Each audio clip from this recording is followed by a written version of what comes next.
Bien. Bien, vamos a leer entonces en Mateo capítulo 23, versículo 15. En el nombre de Jesucristo. Ay de vosotros, escribas y fariseos hipócritas, porque recorréis mar y tierra para ser un prosélito, y una vez hecho, le hacéis 2 veces más hijo del infierno que vosotros. Ay de vosotros, guías ciegos, que decís: si alguno jura por el templo, no es nada, pero si alguno jura por el oro del templo, es deudor. Insensatos y ciegos, porque ¿cuál es mayor? ¿El oro o el templo que santifica el oro? También decís: si alguno jura por el altar, no es nada, pero si alguno jura por la ofrenda que está sobre él, es deudor. Necios y ciegos, porque ¿cuál es mayor? ¿La ofrenda o el altar que santifica la ofrenda? Pues el que jura por el altar, jura por él y por todo lo que está sobre él, y el que jura por el templo, jura por él y por todo lo que lo habita. Y el que jura por el cielo, jura por el trono de Dios y por aquel que está sentado en él. Amén. Hoy día vamos a compartir algunos versículos de la Biblia. Después vamos a leer en Lucas capítulo 11 y después un poquito más atrás acá en Mateo, en el versículo 15.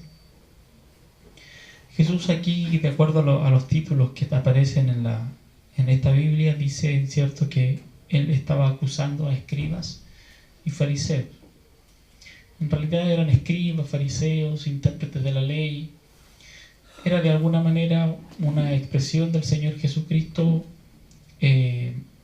dirigida a las conductas de los hombres que no estaban de acuerdo con lo que Dios había mandado, lo que Dios quería que los hombres hiciesen. La hipocresía, como la hemos definido en otras ocasiones, tiene que ver con la conducta de un hombre que busca aparentar una conducta que no es cierta, una forma de ser que no es esa la verdadera, sino más bien busca agradar a los demás por medio de una conducta falsa, ficticia. Al hipócrita en general le gusta la alabanza de los demás, le gusta la opinión de los demás, le gusta sentirse bien cuando los demás tienen una buena opinión de él, por lo tanto se esfuerza para que en él se vea una buena conducta y así a partir de eso recibir alabanza, recibir buenos comentarios, buenas opiniones. Por eso que ellos amaban el orar en público, por eso que ellos amaban, ¿cierto?, estar en las plazas. A ellos les gustaba que los demás los vieran y supieran que estaban ayunando. Ellos amaban todas esas manifestaciones para que las personas los tuviesen a ellos como personas respetables, santos, puros, seguidores de Dios. Entonces Jesús dirige estas palabras a los religiosos de ese tiempo. Sabemos que la religión no es mala en sí. De hecho, la Biblia dice que la religión pura y sin mácula, ¿cierto?, es visitar a los huérfanos, a las viudas en sus tribulaciones y guardarse sin mancha del mundo. Es decir, nosotros no podemos decir que pertenecer a una religión o ser religioso sea malo, sino que existen religiosos malos. Pero no es que la religión sea mala, salvo que sea una religión que no esté de acuerdo a la palabra del Señor. Pero si es una religión que se establece bajo la palabra de Dios, entonces esa religión no es mala, sino que al contrario, es aquella verdadera religión que debería haber en este mundo y que debería caracterizarnos a nosotros, la iglesia del Señor. Somos religiosos y eso es algo que no podemos negar. No podemos negarlo porque hoy día exista una mala opinión de los religiosos. Somos religiosos porque somos parte de esta religión a la cual fuimos llamados. No es la evangélica, ¿cierto? No es la religión evangélica, sino que más bien es esta religión de la cual habla la palabra del Señor, que es pura y sin mácula, ¿cierto? Que se preocupa de los necesitados, pero además nos lleva a nosotros a guardarnos sin mancha de este mundo. Hoy día, cuando en la medida que se van desprestigiando algunos nombres, nadie quiere ser nombrado así.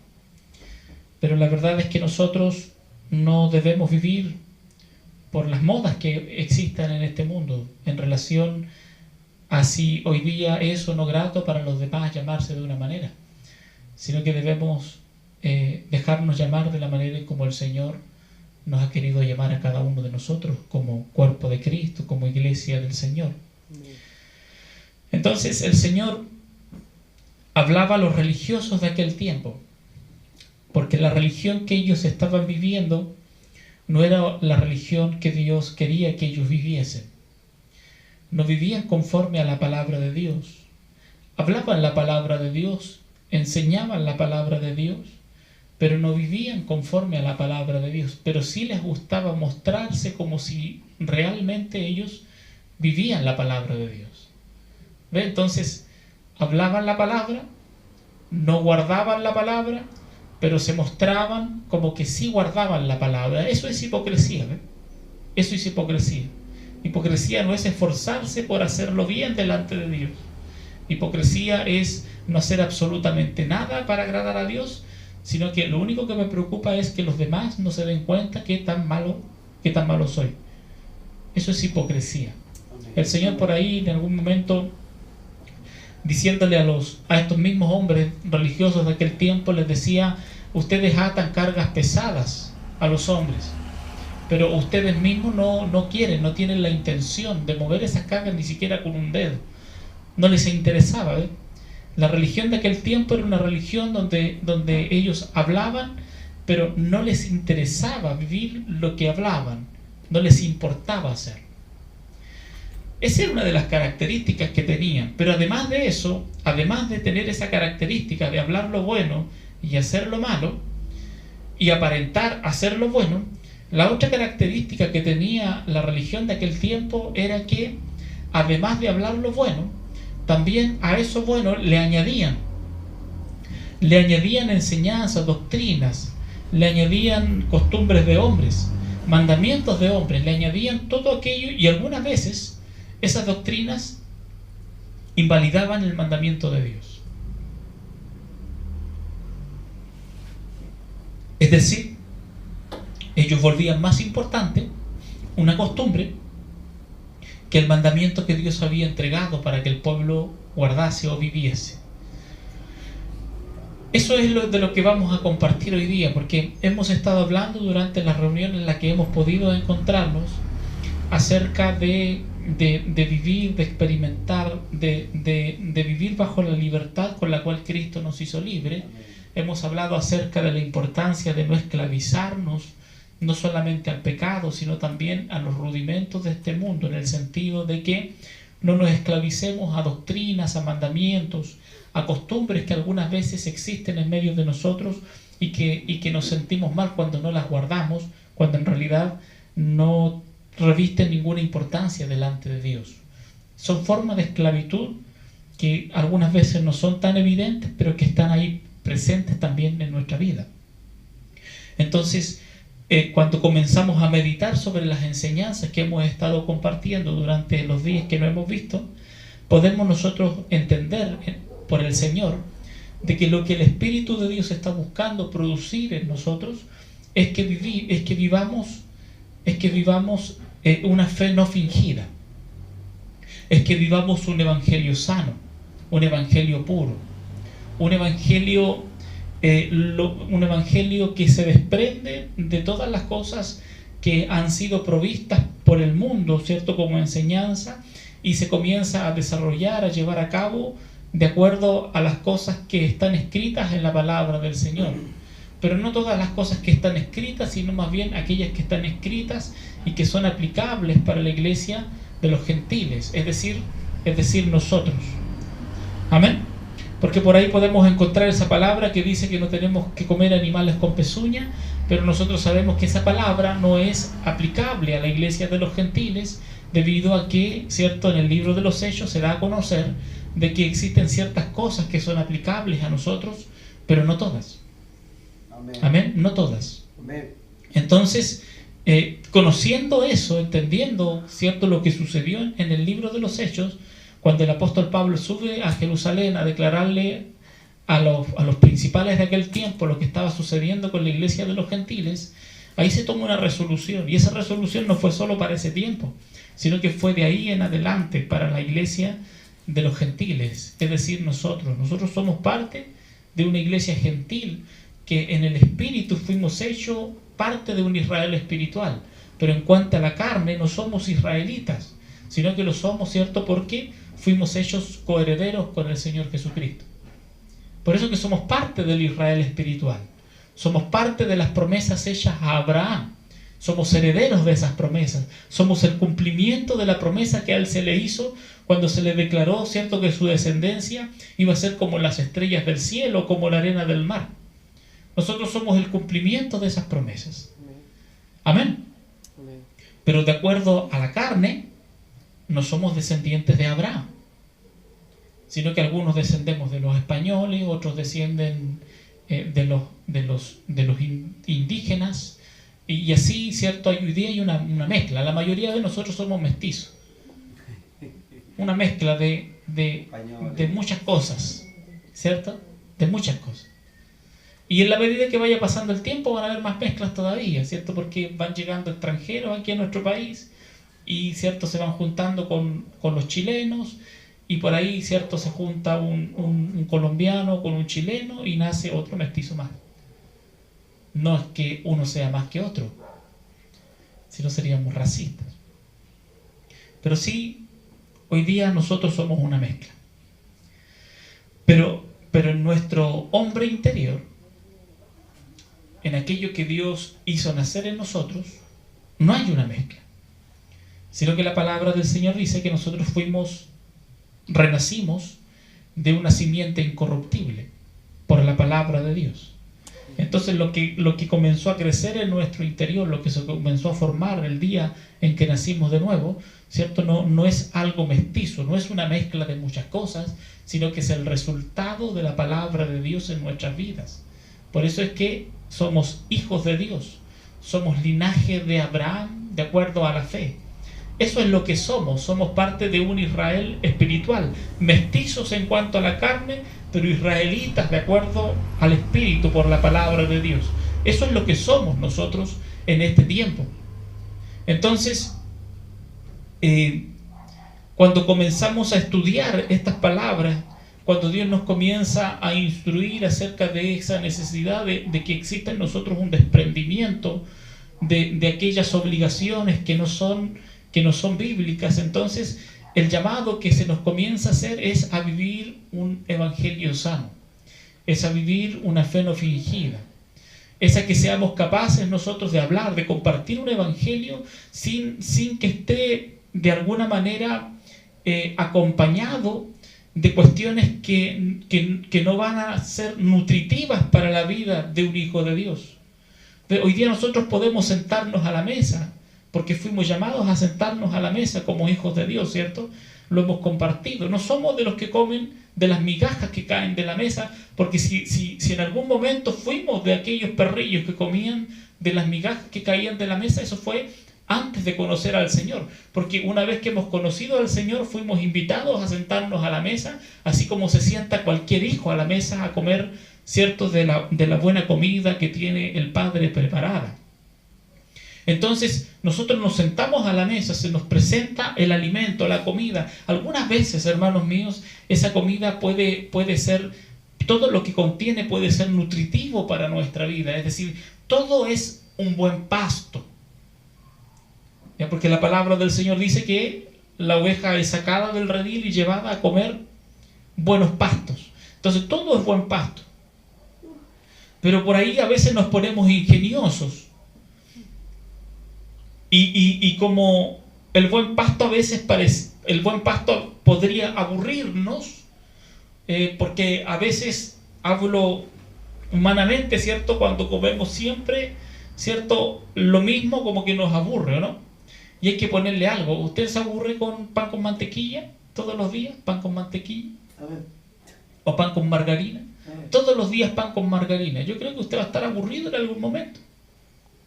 Se va a aburrir. Sí. Entonces, supongamos que ese pan con mantequilla sea el buen pasto.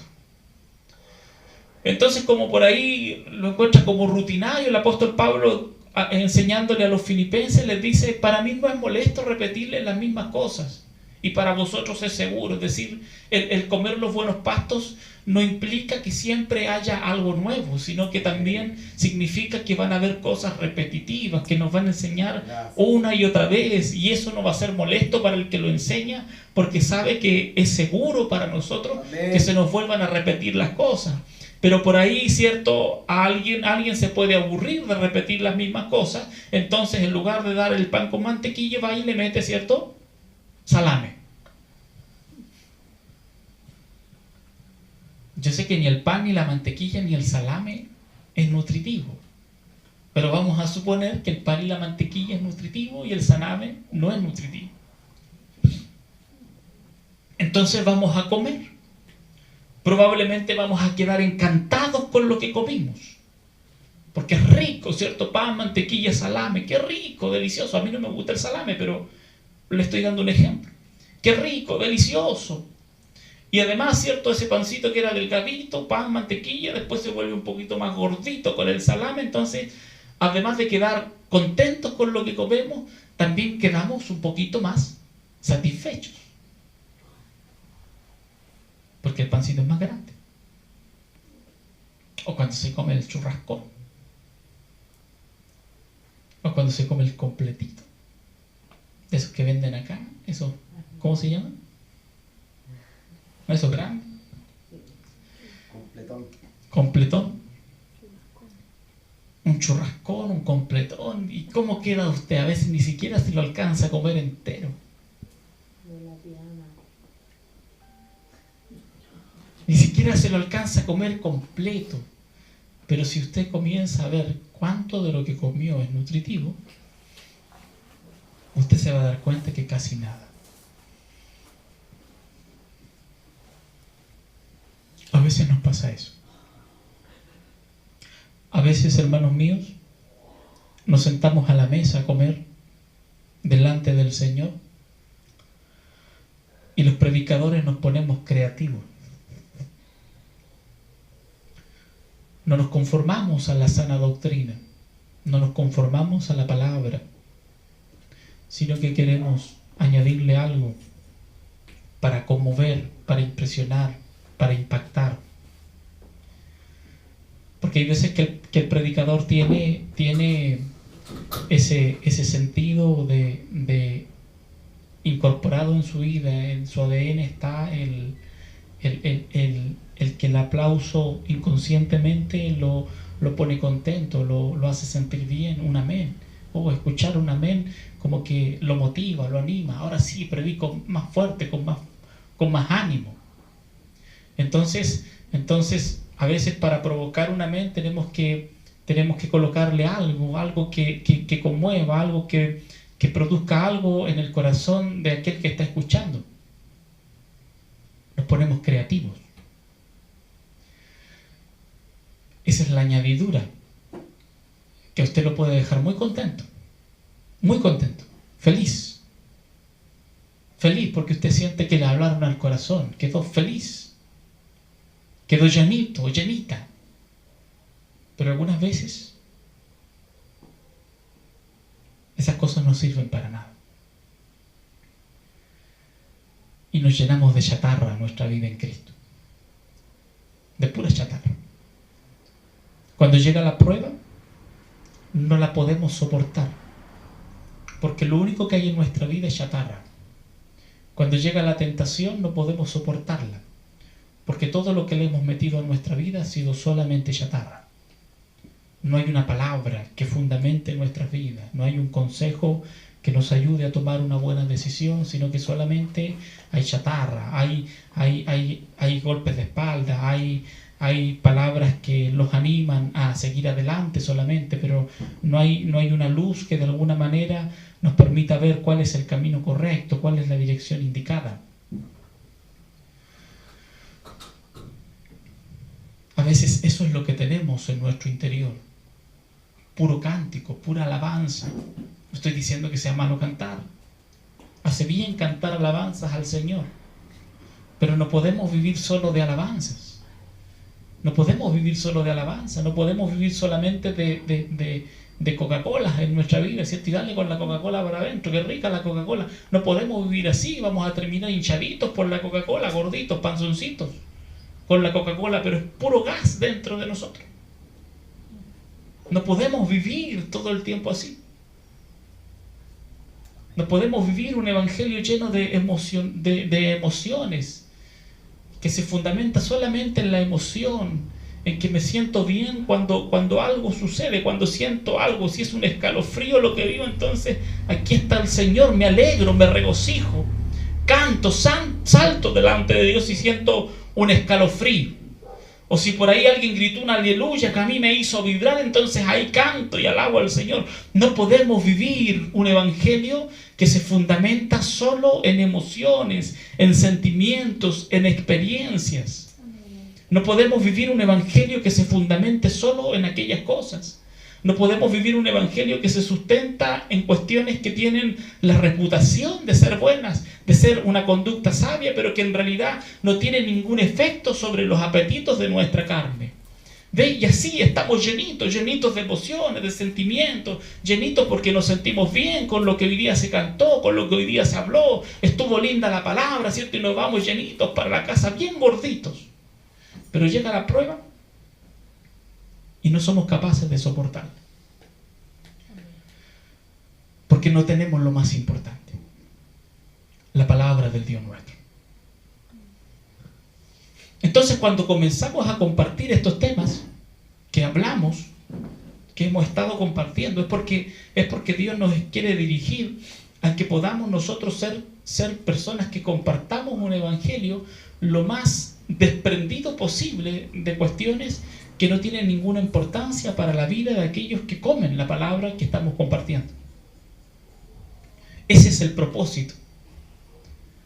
Que podamos hablar un evangelio puro, sano.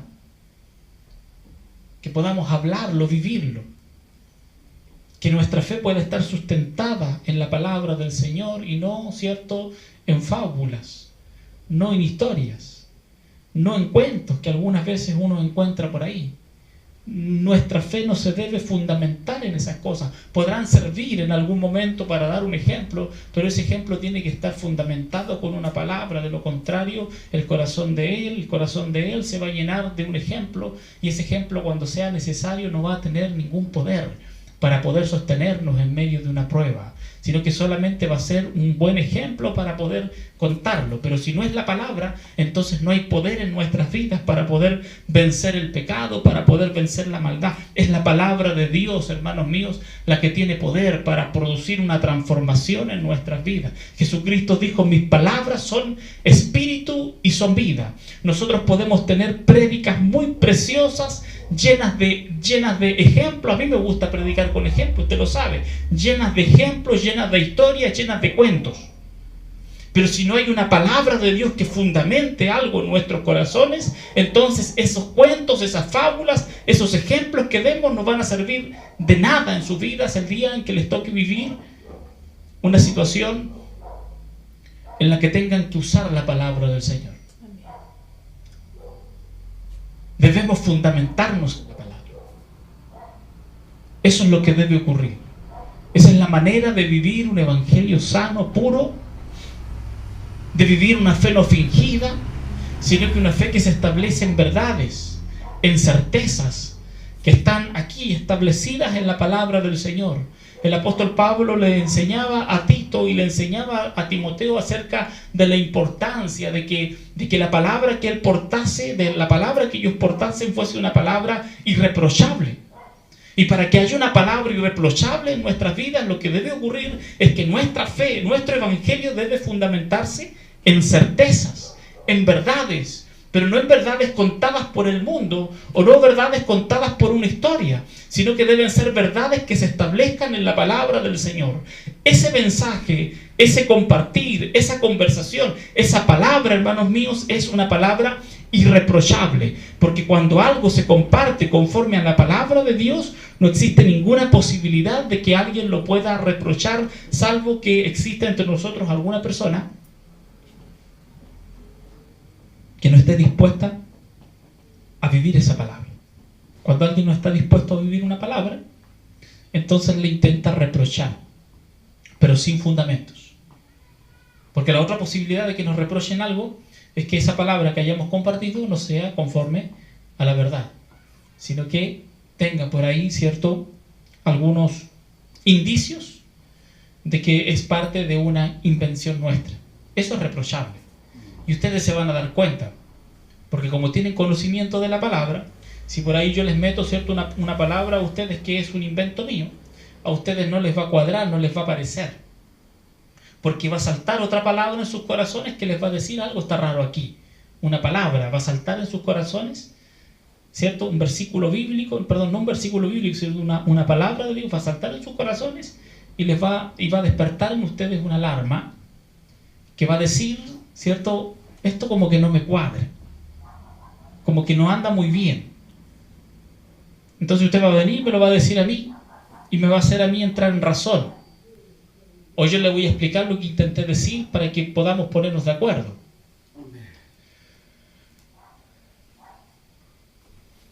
Pero un mensaje irreprochable es aquel que se fundamenta en una palabra de Dios, es aquel que se entrega de acuerdo a una verdad, a una certeza. Para poder vivir una fe no fingida, debemos ser partícipes de una palabra verdadera. Amén. Mire, cuando nosotros comenzamos a mirar estos versículos acá en el 23:15, el Señor comienza dando señales de por qué Él cuestionaba. Él cuestionó muchas cosas de los fariseos y de los escribas en estos pasajes del capítulo 23, pero el Señor hace un cuestionamiento aquí respecto de la conducta de ellos, que tiene que ver con el cómo ellos iban de un lugar a otro, intentando hacer un discípulo, un prosélito, intentaban hacer un prosélito, y una vez que lo hacían, dice la palabra, ¿cierto?, que lo hacían 2 veces más hijos del infierno que ellos mismos. Es decir, los fariseos eran malos, pero cuando ganaban a alguien para adoctrinarlo, para enseñarle, lo hacían más malo que ellos.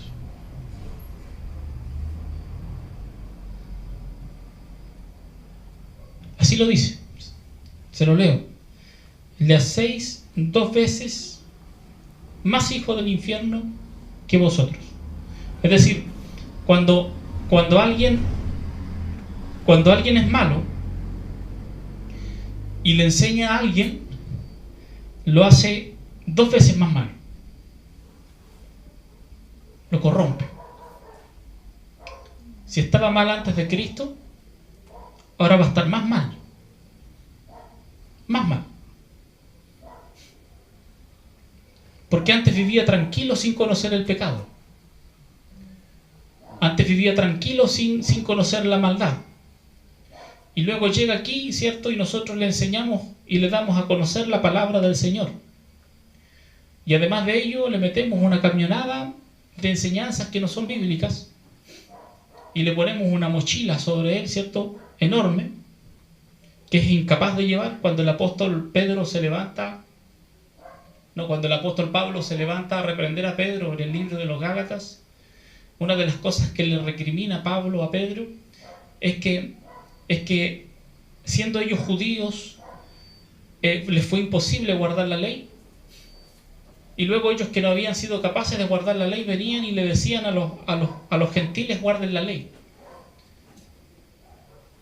Sí, el apóstol Pablo les reprocha eso. ¿Cómo pueden ustedes, que fueron incapaces de guardar la ley? Está muy helado ya. Sí, está helado, está helado. Entonces le reprocha, ¿cierto? Le reprocha a Pedro, ¿cómo ustedes, cómo nosotros, ¿cierto? Cómo nosotros siendo judíos fuimos incapaces de guardar la ley. ¿Cómo ahora vamos a venir a ponerle la ley a estos que nunca la habían conocido? Se los reprochó. Se los reprochó. Porque si algo el apóstol Pablo tenía muy claro, era que el gentil no había sido llamado para guardar la ley, sino que fue llamado para vivir la ley del Espíritu de vida en Cristo Jesús. Es una ley diferente, que se sustenta en la palabra del Señor, pero como ya lo hemos dicho antes, hay ciertas cosas que no aplican sobre nuestra fe como hijos de Dios. Entonces, el fariseo, hablemos del tiempo de ellos agarraban a alguien y le enseñaban a vivir una religión como la que vivían ellos,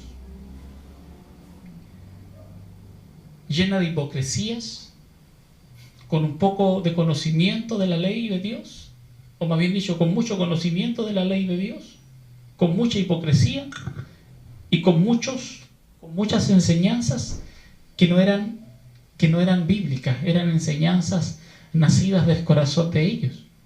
Entonces Jesús comienza a explicárselo, porque eso representa una ceguera.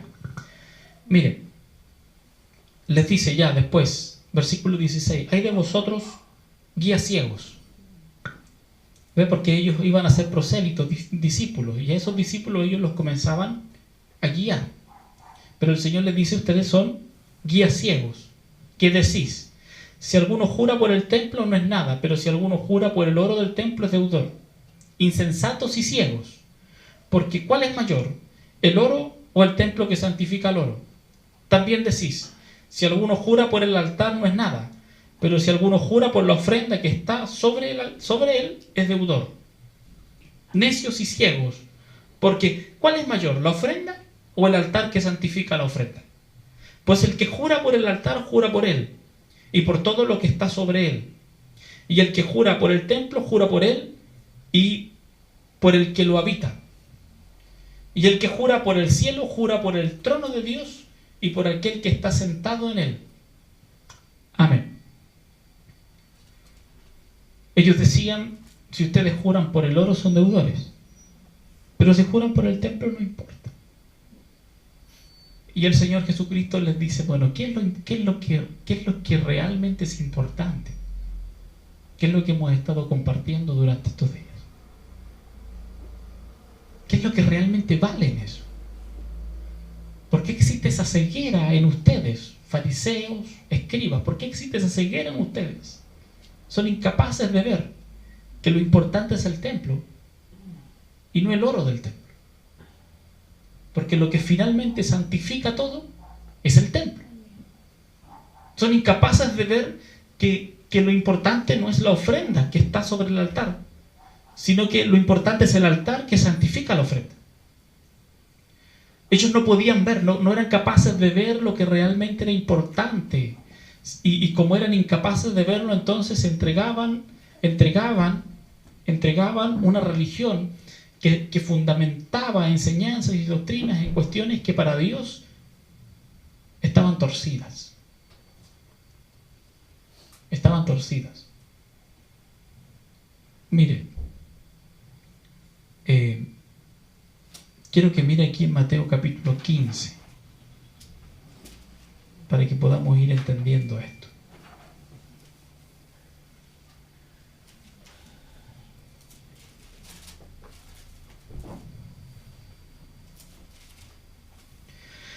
Versículo 1.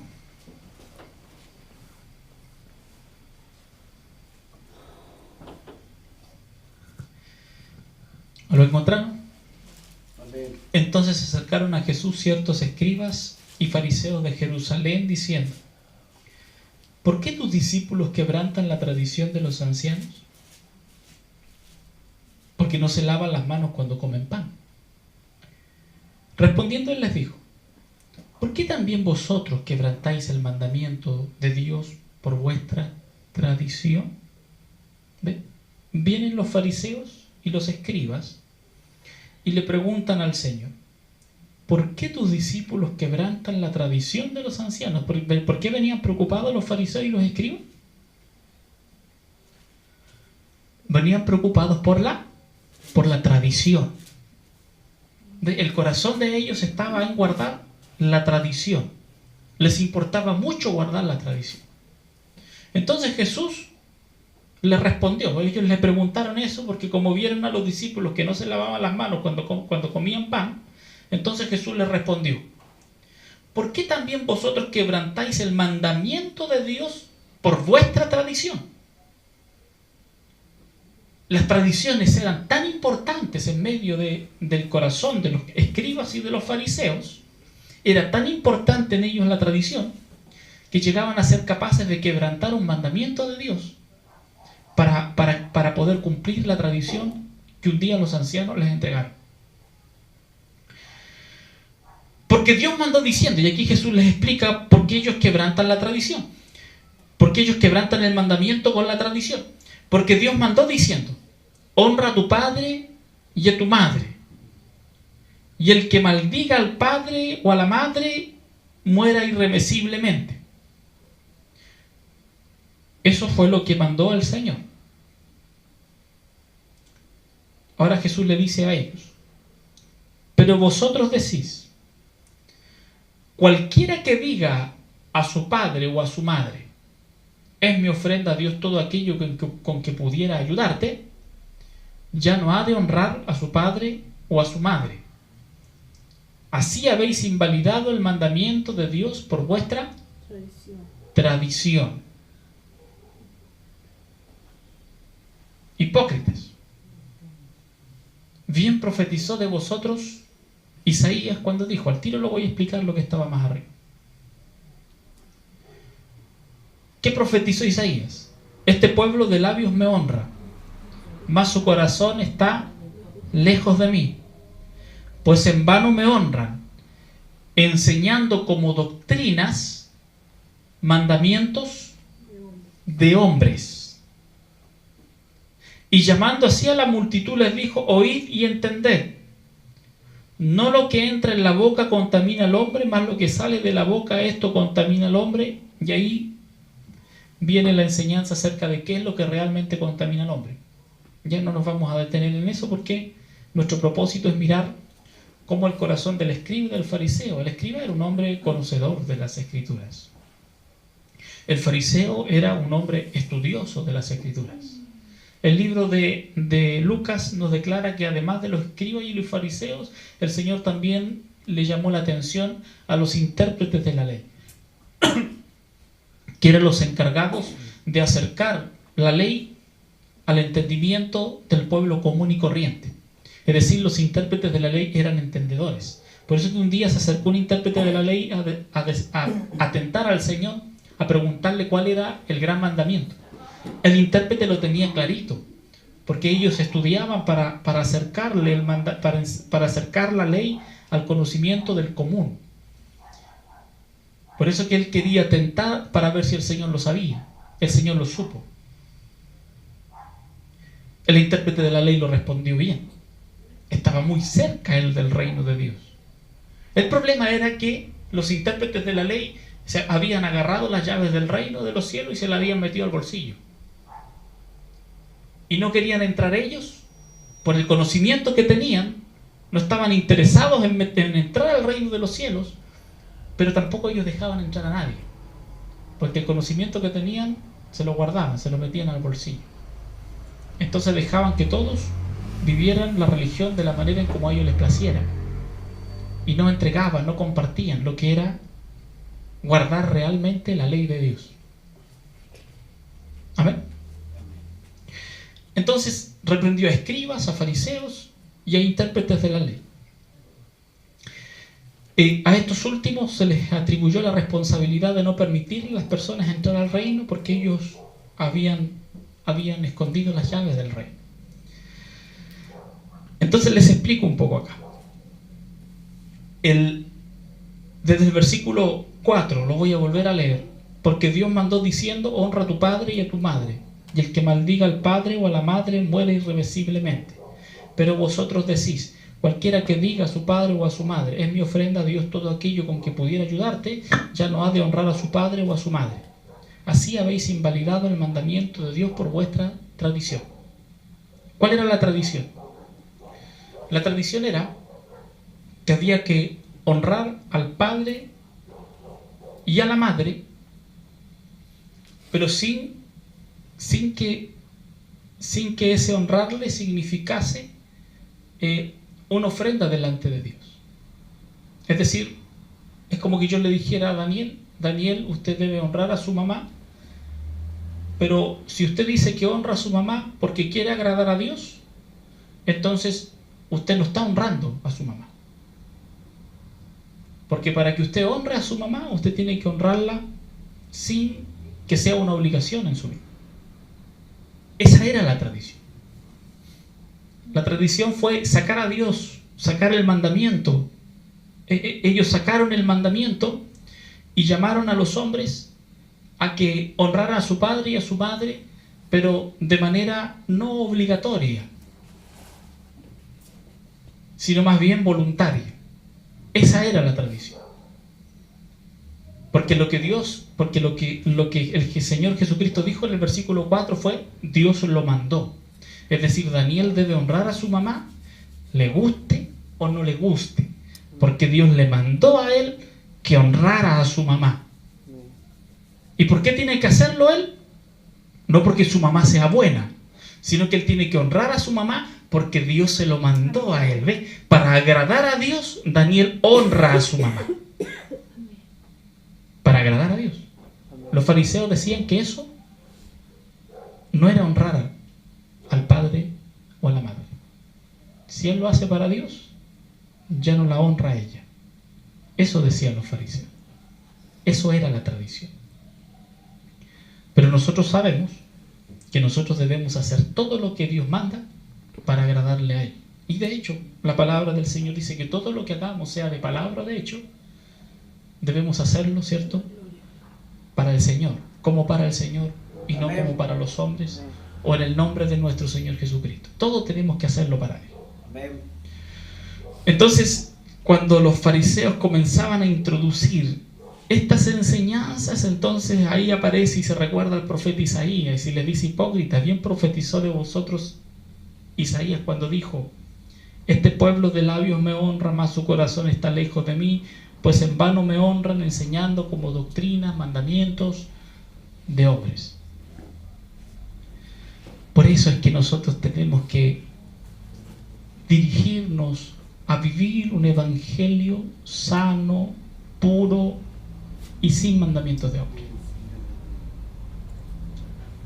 Es decir, cuando predique usted, hermano David, cuando predique usted, hermano Daniel, cuando predique usted, hermano Francisco, cuando predique usted, hermana Vinca, y cualquiera de nosotros, disculpen que no los nombre a todos, pero cuando nosotros estemos conversando una palabra con alguien sentado a la mesa, o cuando estemos parados en una esquina compartiendo el evangelio, o cuando estén desde un púlpito hablándole a la iglesia, cuando estén sentados tal vez en la silla intentando compartir una palabra en medio de un estudio bíblico, debemos preocuparnos de que nuestro compartir no esté contaminado con costumbres, con mandamientos de hombres, sino que pueda nuestra conversación del Señor sustentarse en la palabra del Dios nuestro. Porque si no se sustenta en la palabra del Dios nuestro, entonces seremos semejantes a esto, que creían honrar a Dios, ¿cierto? Pues en vano me honran, ¿cierto? Porque creían que a Dios honraban.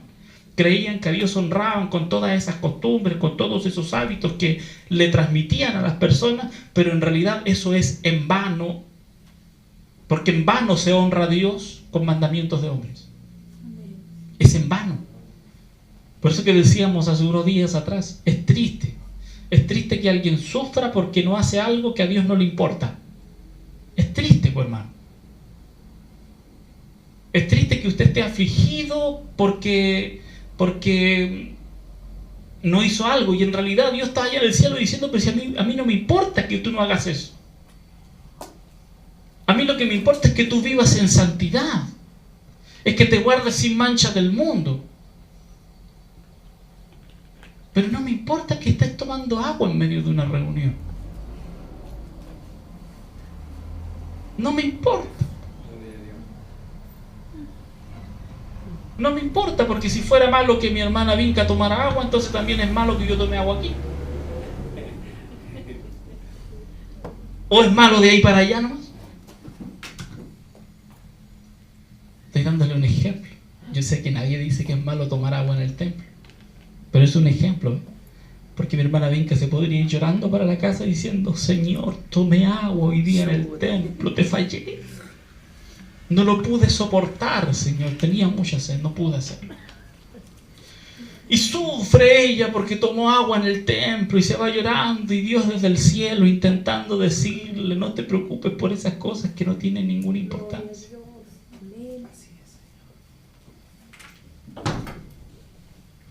Porque Cristo no dio su vida para que nosotros estemos atados a mandamientos de hombres. Cristo no dio su vida para que nosotros estemos atados a las costumbres de los hombres. Si de algo nos hemos de volver esclavos, lo sabemos, es a Cristo, a la palabra de Dios. Si por algo hemos de llorar, hemos de sufrir, ha de ser porque el pecado nos alcanzó. Sí, hay que llorar, hay que sufrir, hay que afligirse, hay que entristecerse cuando el pecado nos alcanza. Pero es lamentable, hermanos míos, que nosotros vivamos preocupados de cuestiones que no importan en el Evangelio. Que suframos por cuestiones que no tienen importancia en Cristo. Que estemos preocupados por cosas que la verdad no valen la pena en el Evangelio. Eso es lamentable, es triste, porque nuestra vista debe estar puesta en Cristo, el autor y consumador de la fe. En Abraham se manifestó, nació la fe en este mundo, apareció ahí, en Abraham, la fe de los hijos de Dios. Pero el autor fue Cristo, el consumador fue Cristo. Abraham es el padre de la fe. Pero no fue él el que creó la fe, y no fue Abraham el que consumó la fe. Cristo es el autor y es el consumador. En Abraham solo se manifestó, apareció en la escena de este mundo la fe de los hijos de Dios, en Abraham. Pero si nuestra vista está puesta en Cristo, como dice la palabra del Señor, puestos los ojos en Jesús, el autor y consumador de la fe, eso no es solo para no decepcionarse en el Evangelio. Uno pone la vista en Cristo no solo para no dejar el Evangelio porque alguien falló, sino que cuando la palabra nos llama a tener nuestros ojos, nuestra vista puesta en Jesús, el autor y consumador de la fe, es para que nosotros por medio de Él seamos capaces de vivir un evangelio tal como Él lo quiso dar a conocer, tal como Él lo vino a revelar. De manera que cuando la ley venía a decirle a los hombres: apedreen a esa mujer adúltera, aparece, ¿cierto?, el evangelio de Jesucristo para darle una oportunidad a esa mujer, para que ya no volviese a pecar.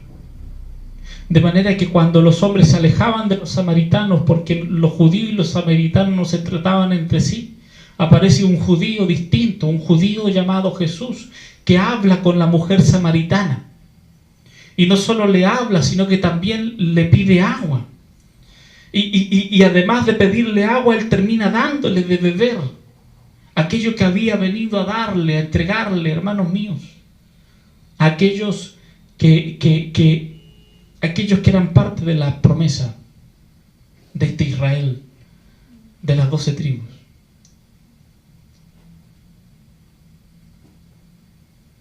Él vino a dar a conocer el Evangelio, las buenas nuevas de salvación, para que el hombre no viviera esclavizado, no viviera limitado, no viviera condicionado por cuestiones que delante de Dios no valen absolutamente nada.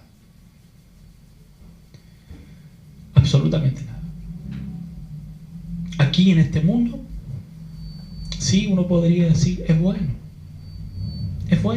hermano David, que usted no quiera comer cerdo, porque el cerdo hace mal. Es bueno, no coma cerdo si no quiere.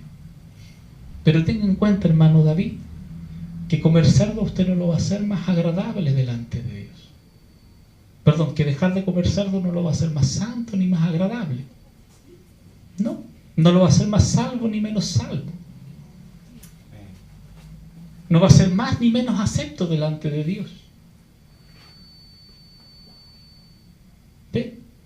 es algo que tiene una reputación de ser bueno, pero en realidad no tiene ningún efecto sobre los apetitos de nuestra carne. Amén. Entonces vivimos un evangelio preocupado de las cosas que solamente tienen reputación de ser buenas, pero cuando llega el momento de la tentación, terminamos quebrantados frente a la tentación, porque nuestra vida se llenó, se engrosó de costumbres, de mandamientos de hombre, y había ausencia de palabra para que pudiésemos ser capaces de que nuestras vidas se sostuviesen delante de Dios, porque Dios es poderoso para guardarnos sin caída y presentarnos sin mancha delante de su gloria, y Dios nos da los medios para que eso sea posible. Su palabra, su espíritu son los medios a través de los cuales Dios nos sostiene, Dios nos levanta, nos presenta la salida, porque dice la palabra del Señor que Dios no nos dejará ser tentados más de lo que nosotros podemos soportar, sino que juntamente con la tentación Dios también nos va a presentar una salida, ¿ve? Y ahí está la palabra de Dios para hacernos saber cuál es esa salida. Ahí está la enseñanza que Dios trae a nuestras vidas para que la luz nos alumbre y podamos ver cuál es la salida, por dónde debemos salir cuando la tentación está ahí frente de nosotros, cuando el pecado se presenta, por dónde debemos salir. La palabra de Dios, la enseñanza, el Espíritu Santo, el aceite, la lámpara, la luz, el Espíritu Santo, la palabra y la enseñanza. Esas tres cosas son las que Dios nos dio para que por medio de ellas nosotros podamos caminar y vivir una vida en santidad, preocupados de lo que realmente importa, de lo que realmente importa. Amén. Amén. Somos invitados a ser sanos en la fe,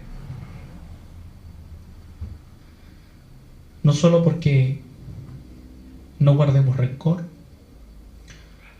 o no tengamos un corazón contaminado, vamos a ser sanos en la fe. El ser sano en la fe requiere de que ésta se sustente en una palabra y no en costumbres, no en hábitos, no en genealogías interminables, no en fábulas, no en cuentos, porque esas cosas no aprovechan, sino que dice la palabra del Señor son para perdición de los oyentes. Pero cuando nuestra fe se fundamenta en la palabra del Señor, entonces ahí se comienza a edificar en nuestras vidas un edificio que es capaz de soportar tempestades, que es capaz de soportar pruebas, porque se fundamenta en la palabra. Así es todo aquel que oye la palabra y la guarda. Es semejante al hombre que edifica su casa sobre la roca, aquel que edifica su casa en Cristo, porque puso su vista en el autor y consumador de la fe, entendiendo que en él se encuentra el evangelio verdadero. En Cristo está escondida nuestra vida. Ahí, en Cristo está escondida nuestra vida. Lo que Dios quiere que cada uno de nosotros sea aquí en este mundo está escondido en Cristo. Allá hay que buscarlo. En Él, en el autor y consumador de la fe, es donde nosotros debemos buscar el evangelio que debemos vivir. Ahí está. Ahí es donde está, escondido, con Cristo. Amén. Seamos sanos. Sea sano. Sea sano en la enseñanza, sea sano en la fe, sea sano en el evangelio. Y soporte, espere, tenga paciencia cuando alguien no lo sea. Ya no es que si usted es sano va a menospreciar al que no lo es. No. Usted soporta al débil en la fe si es que usted está viviendo más sano que otros. Si usted no está ahí enredado con los rudimentos de este mundo, como sucedía en aquel tiempo, unos comían unas cosas, otros no comían. El apóstol Pablo decía, el que no come para el Señor no come, el que come para el Señor come. Para el Señor lo hace. Entendía él que unos eran débiles en la fe porque guardaban los días, porque se abstenían de comer algunas cosas. Él sabía que eran débiles en la fe por causa de eso. Pero también entendía que si guardaban los días para el Señor lo hacían, que si comían, si dejaban de comer para el Señor comían. Era para Dios. Independiente si a Dios le importaba o no, lo hacían para el Señor. Y él podía adaptarse, soportar, entender, comprender que hay cosas que no son importantes. Pero si alguien las quiere guardar, que las guarde. Cuando tenemos que preocuparnos nosotros es cuando Él se quiere venir a imponernos. Guardar cosas que no tienen ninguna importancia. Porque ahí cerraremos nuestro corazón y diremos no.